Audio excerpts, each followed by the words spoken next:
इस वक्त senior anchor person मुजाहिद बरेलवी साहब भी हमारे साथ मौजूद है। इस मौजूदा सूरत-ए-हाल पर वो क्या कहते हैं, जरा उनसे भी जान लेते हैं। मुजाहिद साहब, एक तरफ इल्जामात लगाए जाते हैं, फिर चीफ जस्टिस ऑफ पाकिस्तान कहते हैं कि इल्जामात तो कोई भी लगा दे, सबूत भी पेश करने चाहिए। तो ये जो इल्जामात लगे हैं, इनकी तहकीकात किसकी जिम्मेदारी है? इलेक्शन कमीशन, अदालत या फिर हुकूमत? कौन करेगा इसकी तहकीकात? ठीक है, एक तो ये बात ध्यान में रखिए कि ये कमिश्नर कोई फैसलाबाद नहीं है। ये कमिश्नर कोई कराची या कोई मुल्तान या तंबकतू का नहीं है। ये कमिश्नर पिंडी है, कमिश्नर पिंडी। और पिंडी आपको इल्म है उसकी कितनी अहमियत है। यहाँ कमिश्नर होता है, इसका मतलब उसको मैं उसकी मुझे वजाहत करने की जरूरत नहीं।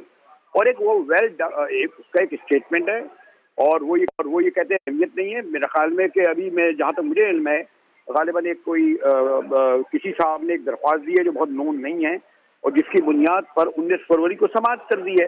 तो यानी जब एक आम आदमी की दरख्वास्त पर चीफ जस्टिस साहब नोटिस उसको बेंच बना रहे हैं और इस बात को सुन रहे हैं कि क्या इलेक्शन कालअदम कर दिए जाएं, तो कमिश्नर पिंडी को मेरे ख्याल में उन्हें चाहिए कि तलब करें और कि वो भी हाजिर हो और आके अदालत के आगे सामने बयान दे।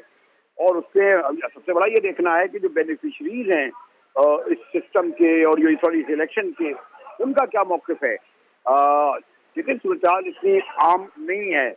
अब तो बड़े बड़े सवाल उठ रहे हैं और आज तो कुछ इदारों ने कह भी दिया कि क्या कोई इमरजेंसी लगने वाली है, क्या कोई हंगामी हालात आने वाले हैं। मौलाना फजल रहमान ने तो ये तो कह रहे क्या कोई मार्शल लॉ लगने वाला है। अब तो यहाँ तक बातें आ गई और ये मैं नहीं कह रहा कि सुर्खियों के साथ अखबारों में आ चुका है।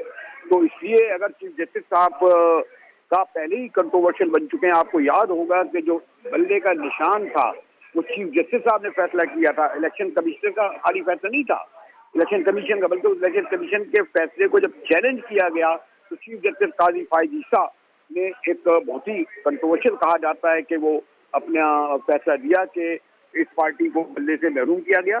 तो ये पहले ही इस हवाले से वो एक मुतनाज़ा सॉरी जिसे कहना चाहेंगे, हालांकि उनका एक बड़ा बैकग्राउंड है स्ट्रॉन्ग, और मैं नहीं समझता कि उसके क्या मोहरकात होंगे या वाहिद उनका फैसला होगा।